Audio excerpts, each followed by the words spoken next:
Good morning.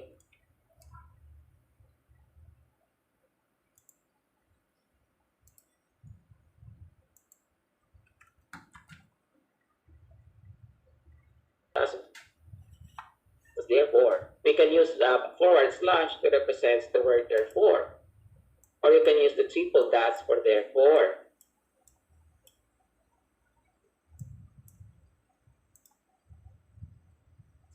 Okay, so again, if you will see the last Thursday,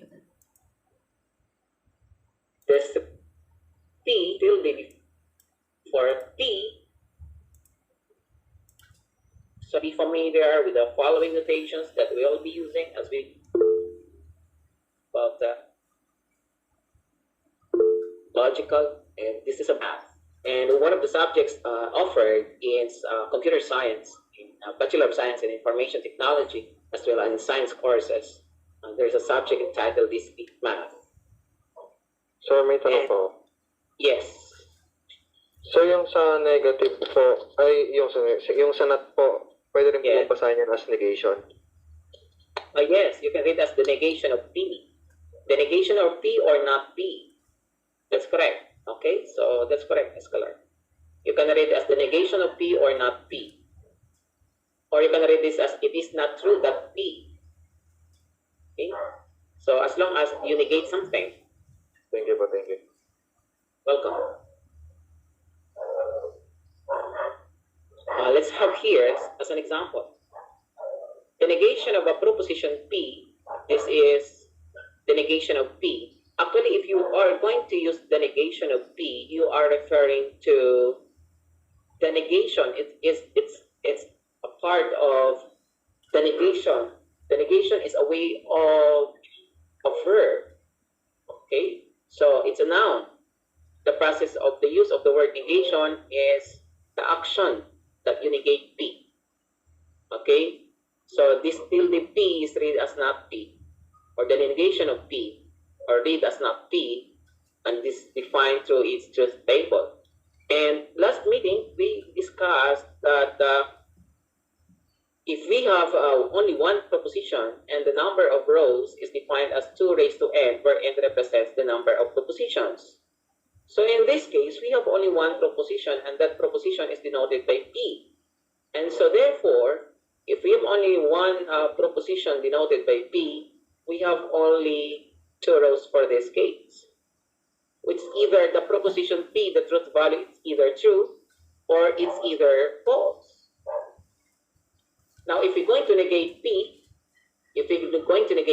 or this is read now as not P, if you're going to negate true, that becomes false. If you're going to negate false, that becomes true.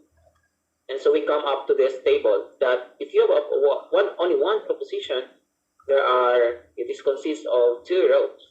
And if you're going to negate that proposition P, that proposition true becomes false and false becomes true.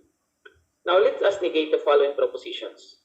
We know that a proposition is defined as a declarative sentence that is answerable by true or false, but not both at the same time.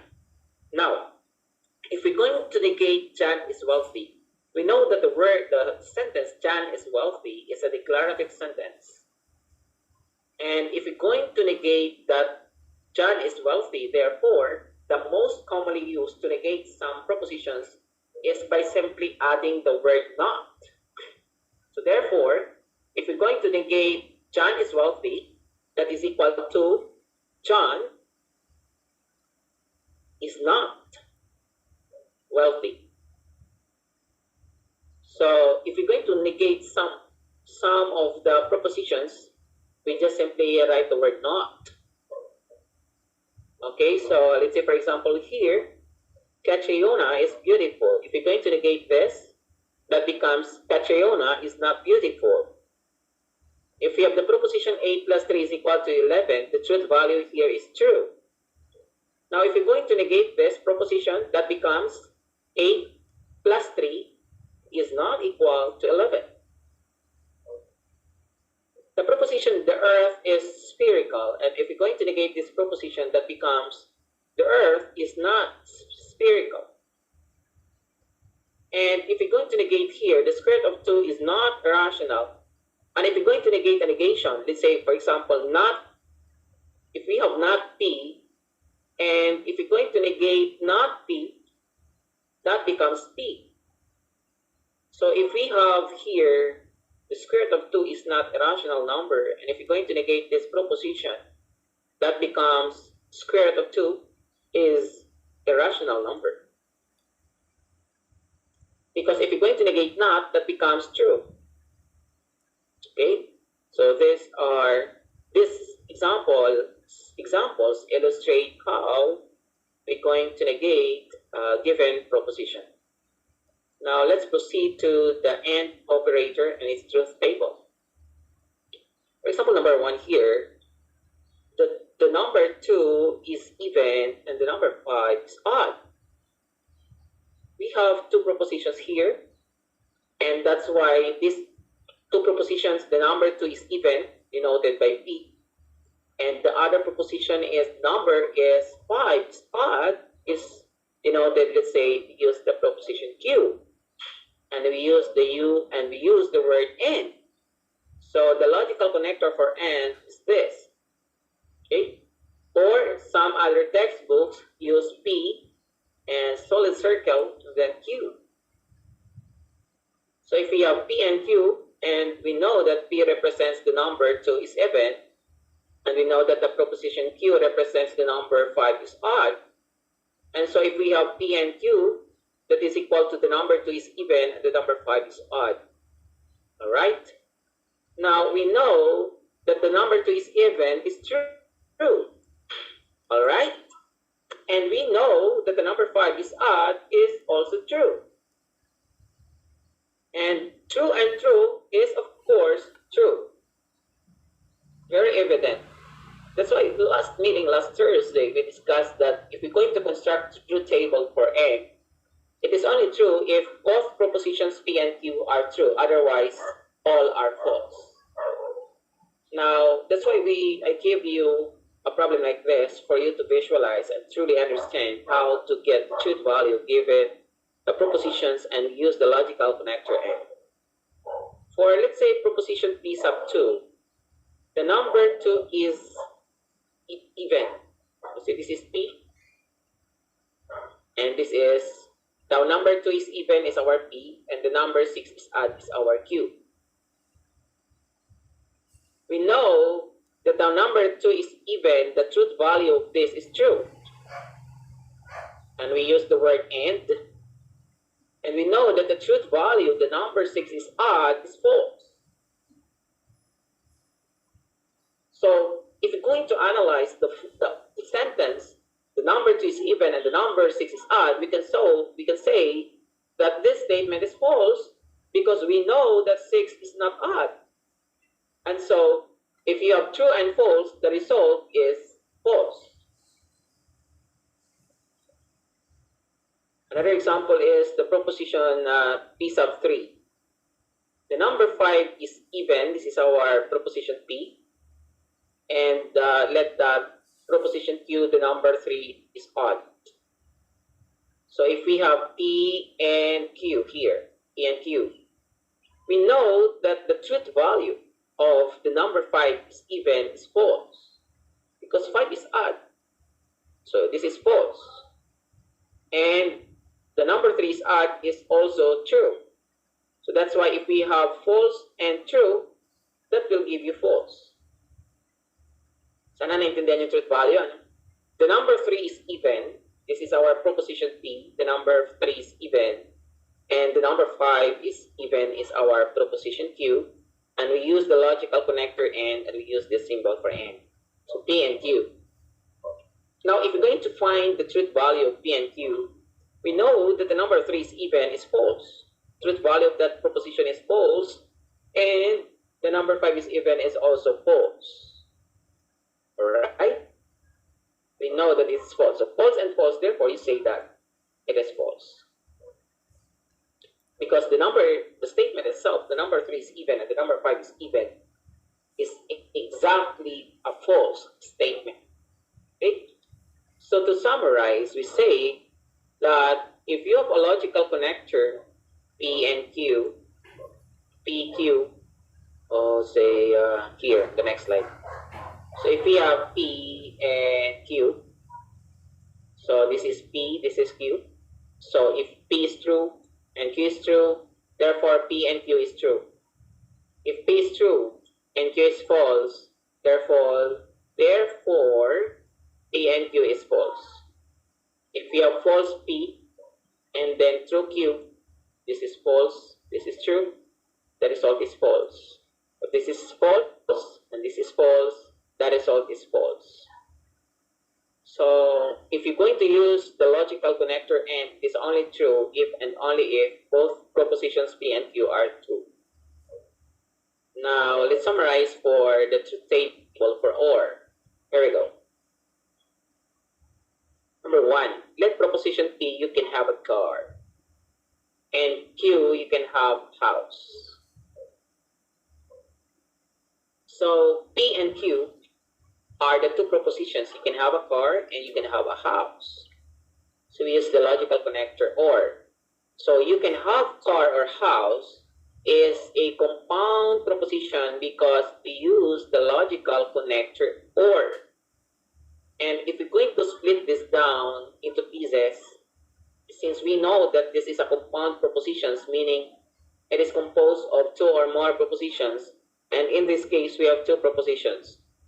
And if we're going to break this down into simpler propositions, the two propositions combined together is you can have a car, and we use P to represent that proposition, and you can have a house is another proposition, and we use Q to represent that proposition. And if you have P and Q for that statement, you can simply say that if you're going to combine together these two propositions, you can have car, you can have house, you can write that as you can have car or house. Now, to give you a detailed explanation about the OR here, if we have P and we have Q and we have P or Q, okay, P or Q, if P is true and Q is true, of course that's true. If P is true and Q is false, that's still true. Then P, this is P, true, not true, true. If this is false and this is true, the answer is still true. Okay? If this is false and this is false, the answer is false. So if you use the logical connector OR, it is only false if both statements are false. Unlike the AND, it is only true if all statements are true. Okay? So I represent this last meeting about I eat kangkong and I eat a palaya. So let's say proposition A, P is I eat kangkong. I eat kangkong. This is our example last meeting. And I eat ang palaya. So these are the two propositions denoted by P and Q, ang palaya. So if you're going to combine this together to form a compound propositions using logical connector and you can simply say that I eat kangkong or ang palaya. So I eat kangkong or ang palaya. If you eat kangkong and you eat also ang palaya, that's correct. Because of the use or, it's either one of the statement is true. Pwedeng I eat kangkong true and you do not eat ang palaya. I eat. So you have two options eh. Okay? That's why it is only false if both statements are false. Pag sinabi mong I eat kangkong and palaya or ang palaya, kapag parehong hindi ka naman sinabi mo I eat kangkong or ang palaya tapos parehong hindi ka kumakain ng kangkong at ang palaya, that makes the false statement. But either you choose to eat kangkong or you choose to eat ang palaya, that makes the statement true.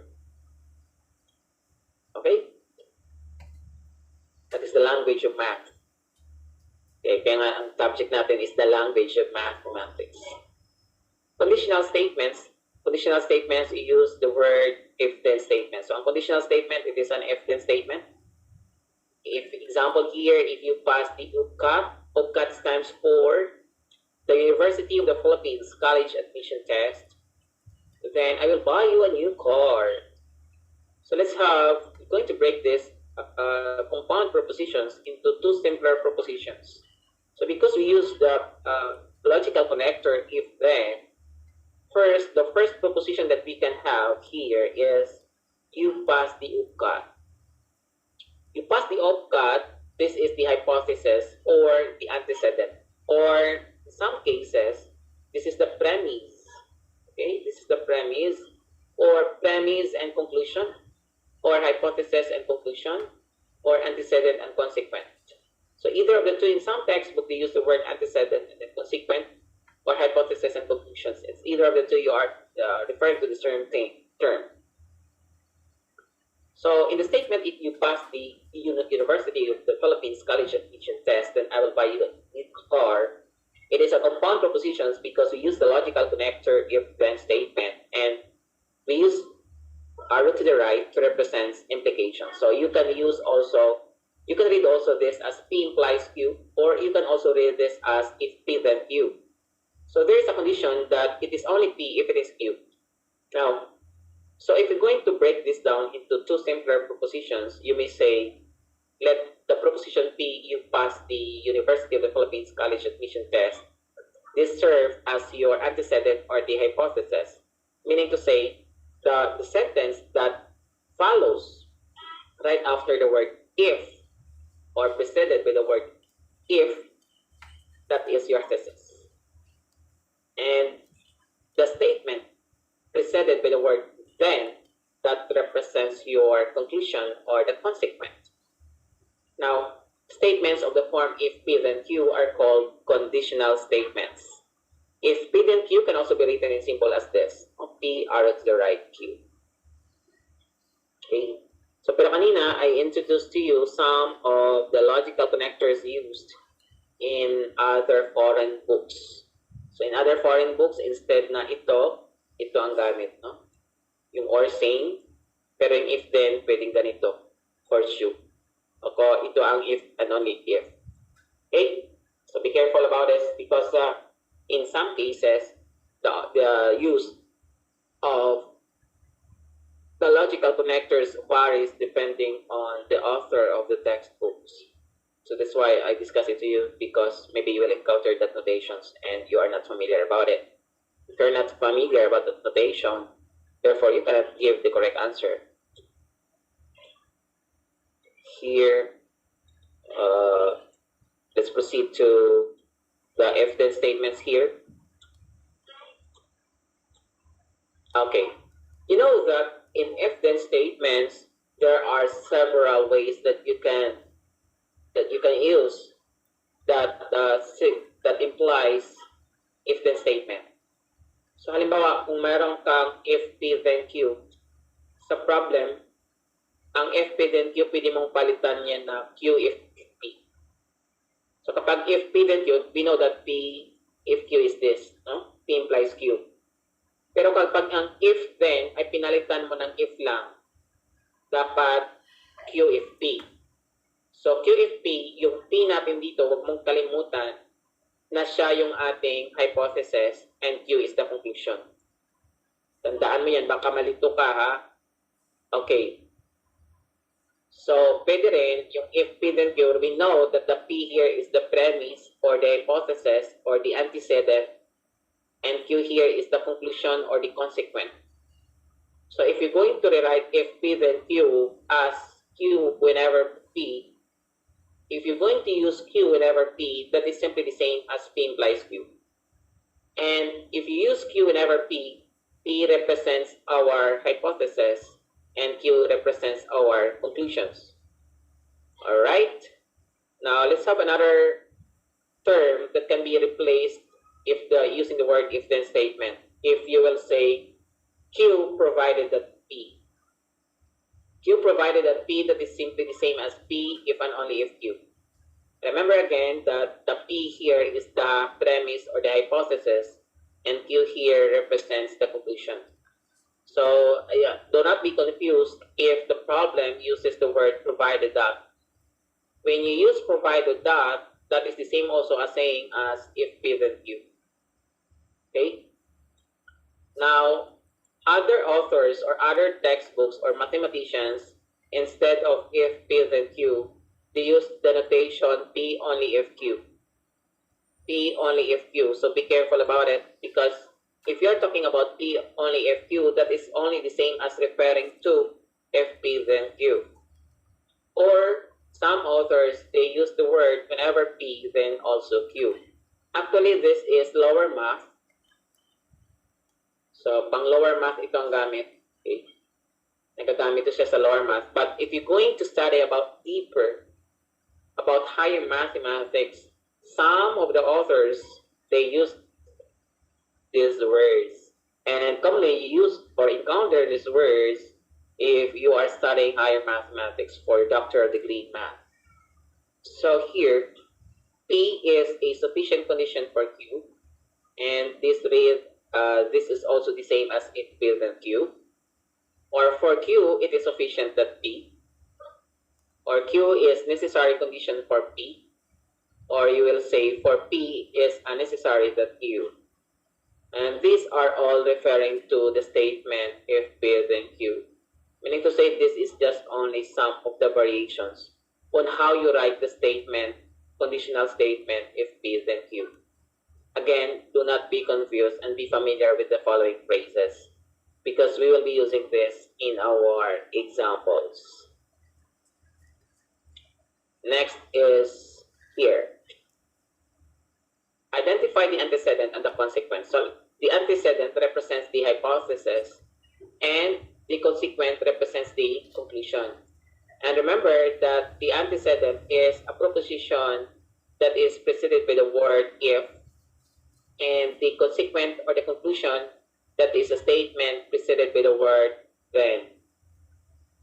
For number 1, let us check in random. Allen Diwa, please unmute your microphone. Allen Diwa, please unmute your microphone. Okay. Hello, Allen, good morning. Good morning po. Okay, can you read the first compound proposition? Please read.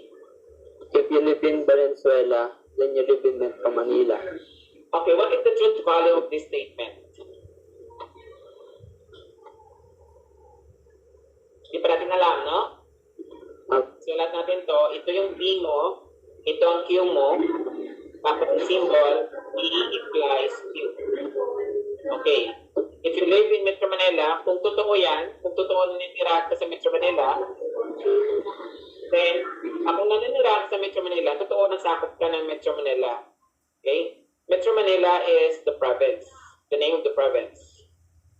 And Valenzuela is the city under this province. Iba Metro Manila sa Manila eh. So, Metro Manila, yung mga lahat ng cities na sakop ng Metro Manila. Sa Metro Manila, kasama na dito Manila City, Valenzuela City, Caloocan City, no? Pasig, Mandaluyong, Quezon. So, lahat sila ay under ng Metro Manila. So, if P, then Q true, this for the decision is true. Now, but this is not the case that we're going to determine the truth value, but rather we're going to determine what is the antecedent or the hypothesis in a given statement, and we're going to determine what is the conclusion in a given statement. Now, Allen, what is the antecedent or the hypothesis given the statement? If you live in Valenzuela, then you live in Metro Manila. If you live in Valenzuela. You live lang, tanggalin mo na yung if. Opo. Okay. You live in Valenzuela is correct. And then what is our consequent or conclusion? You live in Metro Manila. Okay, very good, Allen. Very good. Next, so candidate for number 2, please tap the hand icon. Oh, yes, Escaler. What's your answer? Read an answer. If you get a high grade, then you will be happy. You get a high grade represents the antecedent, so that is P. Then you will be happy represent the consequent, that is Q. So the truth value of high grade, if the truth value of P is true, then the truth value of Q is true, also true. Therefore, the sentence is true. Ang galing naman. Ang galing ng si Escaler. Okay, ang galing niyo paliwanag. Ang galing, okay. Pwede mong bagsak para may Escaler. Next. If a number is divisible by 9, then it is divisible by 3. So this is our if no, so ito yung a number is divisible by 9 is our antecedent or the hypothesis. And the statement that is divisible by 3 is our consequent or also known as the conclusion. So in other textbooks, so foreign books, they use the term antecedent and consequent. And in the Philippines, we commonly use the word hypothesis and conclusion. So for example here, alright, now convert the following to conditional statements. So our statement is bicycles have two wheels. So this is the statement. Bicycles have two wheels. And this statement, bicycles have two wheels, and if you're going to convert this into conditional statements, what would be the result? So it could be that if it is a bicycle, then it has two wheels. Okay? So if you're going to convert the statement into conditional statements, we say that bicycles have two wheels can be translated into if it is a bicycle, then it has two wheels. Remember that we use comma before the word then. And since we know proposition is a declarative sentence, we begin with the capital letter and we end with a period. And you're going to write your answer in sentence case, meaning to say, you're going to observe the proper use of capital and small letters in forming or constructing a sentence. For number 2, two planes intersect at a line. So two planes intersect at a line, and we're going to convert this statement into conditional statements. We can have two planes intersect, then they intersect a line. So lagyan natin dito if two planes intersect, then they intersect a line. Another example, if you're going to translate this statement, all squares are rectangle, into a compound or a if-then statement. So remember that all squares are rectangle can be translated into conditional statement. And if you're going to use conditional statements, this simple proposition can be now a compound proposition because we use the logical connector if-then. So if you're going to make a conditional statement, given the statement all squares are rectangle, we say that it is a square, or if it is a square, then it is a rectangle. Again, if it is a square, then it is a rectangle. Okay. Now, here, if you pass the upcut, then I will buy you a new car. You pass the upcut is the antecedent, and I will buy you a new car is the consequent, or you pass the upcut is the hypothesis, and I will buy you a new car is the conclusion. Now, these are the following cases that if you're going to construct a truth table. Remember that we have two propositions here denoted by P and Q, and so we say that the number of rows that we can form is 2 raised to n, where n represents the number of propositions. So 2 raised to 2 is 4, so that's why we have 4 rows, 1, 2, 3, 4. For the proposition P, since it is 4 divided by 2, so you're going to divide that 4 into 2 true and 2 false. Right? And for the proposition Q, since true, alternate tayo true, false. Now we're going to get the truth table here. And we're going to discuss why it becomes true, why it becomes false, why it becomes true, and why it becomes true. Okay, sige. Bigyan natin ng scenario. Ang sabi dito, if you pass your car, then I will buy you a new car. The statement colored in red represents the antecedent. And the color blue text represent the conclusion. Now, case 1 natin, pwede na you pass the upcut, totoong pumasa ka sa upcut. Then, your father bought you a new car. Totoo din na binilhan ka ng car. Kaya, P implies Q ay totoo. Kasi, ano pa yung kondisyon? Sabi lang naman ng tatay mo, ang kondisyon, kung pumasa ka sa upkat, bibilan kita ng bagong sasakyan. Ito ang premise natin. Ito yung hypothesis natin. At magkukonclude ng tayo na bibilan ka ng sasakyan kapag pumasa ka ng upkat. But that's scenario number 1. So scenario number 1, you pass the upkat, and your father bought you a new car, and so the statement is true. Kasi ang consequence, pumasa ka sa upkat, nangyari yun, pumasa, binilang ka ng sasakyan, tinupad ng tatay mo ang pangako sa'yo. So, if present yun, nangyari yun at totoong nangyari yun. Case 2, you pass the upkat, totoong pumasa ka sa upkat, but here, your father did not buy you new car. Hindi niya tinupad ang kanyang pangako. Kaya, if present Q yung conclusion, binilan ka pa ng sasakyan? Hindi. Hindi totoo, hindi niya binilan ng false. Hindi na ng sasakyan, kaya false. Hindi pa pangako ka ng upkat, ibig sabi niya, pero hindi pa ang pangako, kaya false.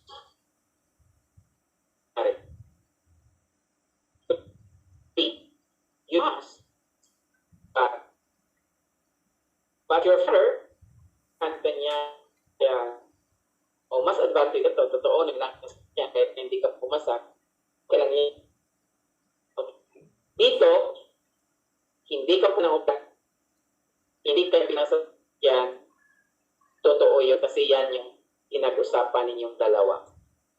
Kung kapaya, in summary, the truth table for if this statement is that it is only false if the conclusion is false. The rest, true. Okay, if the premise is true, false. So, if then statement, nagkakaroon lang tayo ng false kapag ang premise ay true, tapos ang conclusion ay false. So, ito true, hindi kanya tinupad, hindi pumasa, hindi kanya binilan, okay lang yun, totoo yun. Okay lang yun, totoo yun. Tapos dito naman, pumasa ka, binilan ka ng sasakyan, totoo din yun, okay yun, tinupad niya yung pangako niya. Pero dito, pumasa ka, hindi kanya binilhan, hindi niya tinupad yung pangako niya. Pumagsak ka, binilan ka niya ng sasakyan, pero mas maganda pa rin sa'yo, pabor pa rin sa'yo. Okay? Binilan niya ka pa rin, kahit pumagsak ka. So, sana naintindihan niyo yung paliwanag ko dito sa if-then statement. Ngayon, ito yung nakikita niyo sa module niyo, yung converse, inverse, and contrapositive. So, tutukan natin ito kasi ito yung nasa module na dapat yung masagot. Ngayon, paano may turo sa maintindihan ng bata? If it is raining, then I will not go to. If it is raining, then I will not go out. Okay? So, the premise here, or the antecedent in a given statement, it is raining. And the conclusion, or the consequence for this statement is, I will not go out. Kapag umuulan, hindi ako lalabas. Okay? So, that is the if-then statement.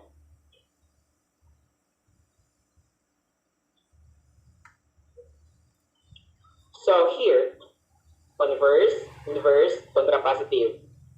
So, ang statement natin dito ay P implies Q. Diba? So, this is if-then statement. Kaya siya, in symbol, P implies Q, or this is read as if P, then Q. Ano ba yung P natin? It's raining. Ano yung Q natin? I will not go out. So, if you're going to write the logical connector for conditional statement using the arrowhead, this is read as if P then Q. So this is the statement. So if we're going to get its converse, pag converse, binabaliktad lang natin. Yung conclusion mo ay nagiging hypothesis at ang hypothesis mo ay nagiging conclusion. So kapag converse, baliktarin lang natin, magiging Q implies P. So magiging if Q then P na siya. So kapag ginawa natin yung converse ng statement na if it's raining, then I will not go out, it becomes if I will not go out, then it is raining. Naintindihan po ba? Okay. Gets po. Okay, good. inverse. Pag sinabing inverse, itong P implies Q nyo, pag in-inverse natin, parang sa math, inverse, opposite, ninenegate lang natin yung P and Q. Okay, ano ba yung P natin? It is raining. This is our P. I will not go out is our Q. Kapag kinuha natin yung kanyang inverse, ninenegate natin yung it is raining. Paano nga ba sabi ni Sir Josh pag ninenegate? Nilalagyan lang natin ng not. So magiging, if it is not raining, then I will go out. Kasi ninegate natin yung not eh. So kung inegate natin yung not, magiging go out ka. So magiging, if it is not raining, then inegate mo yung raining kasi not raining. Inenegate mo yung not go out, go out. So, kung ang P mo ay it is raining, pag inegate mo siya, magiging, if it is not raining, then I will go out. Kasi ninegate mo siya. Okay. Sana nasundan ako ha. Okay. Next, for contrapositive. Yung contrapositive naman, pinabaliktad lang natin yung inverse. So, ito, napapansin nyo, ninenegate natin, kung baga, yung contrapositive, ninenegate mo si converse. So, ulitin natin. Yung P implies Q, ito yung statement. Ito yung binigay na statement. Kapag kinuha mo yung converse niya, magiging Q implies P. Ito yung converse. Pag kinuha mo yung inverse ng P implies Q na statement, mag-negate P ka, implies negate Q. Pag kinuha mo yung contrapositive ng statement, kinukuha mo lang yung negation ng converse. Ano pa yung negation ng converse? Not Q implies not P. Or if not Q, then not P. Okay, sana klaro tayo dyan. Yan yung guiding rule nyo, kopyahin nyo to. Ha? Sige, para malalo nyo pang maintindihan, magpipresent ako na naka-table para maintindihan mo. Doon sa example nyo, mga math doon, ha? Ito. Diba ito? Ito yung statement natin, no? Yung kulay green na statement, that is our if. Kasunod siya ng if, so siya yung tawag nating hypothesis at ito yung conclusion. Or this is the antecedent and this is the consequent. So, ang P natin ay n is not divisible by 2. At ang Q natin ay n is odd. So if you're going to get the converse of this statement, that becomes Q implies P. So kung Q implies P, ang magiging statement mo na ngayon ay if n is odd, then n is not divisible by 2. Pag kinuha mo yung inverse niya, ininegate mo si P, tapos ininegate si Q. Itong P natin. So kung ininegate mong n is not divisible by 2, ano mangyari? N is divisible by 2 na. Pag inegate mo ang n is odd, n is even. Okay? N is even, or pwede mong sabihin na n is not odd. Pwede din yun. So kapag ginamit natin sa statement at kinuha natin yung inverse nito, magiging if n is divisible by 2, then n is even. Okay? So, pag kumuha naman natin yung contrapositive ng statement na to, ininegate lang natin si Q. So, if n is not odd, then n is divisible by 2.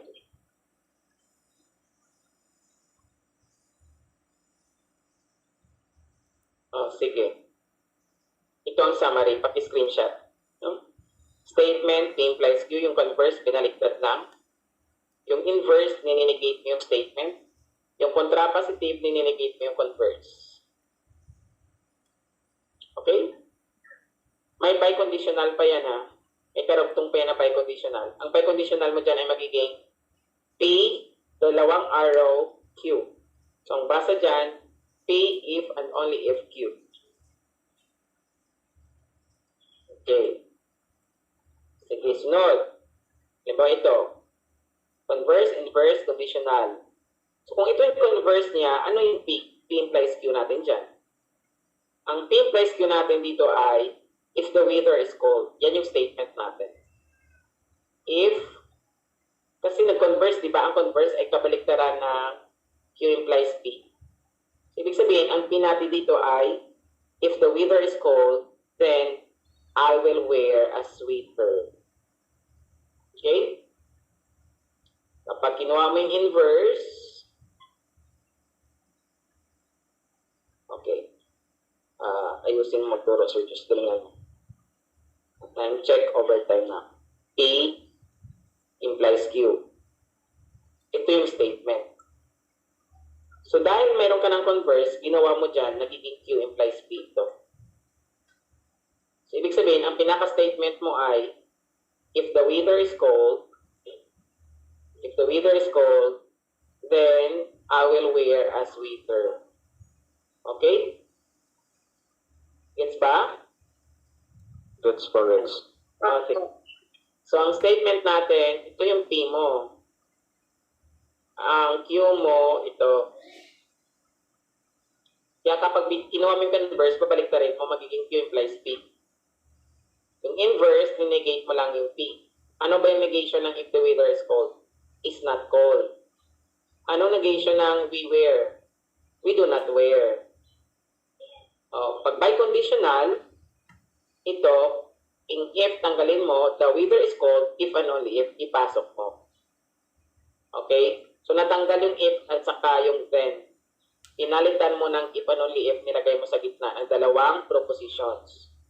So the weather is cold if and only if we wear a sweater. Yung contrapositive, di ba yung contrapositive, in-negate mo yung converse.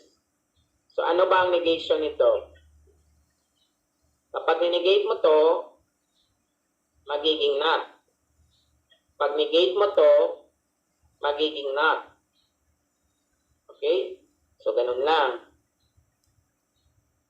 Sa pang-example, sige, okay nito.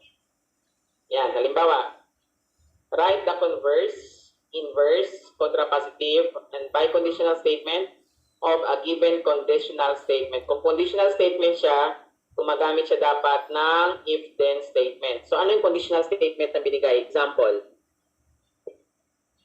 Number 1 and 2. Okay, subukan natin sagutan.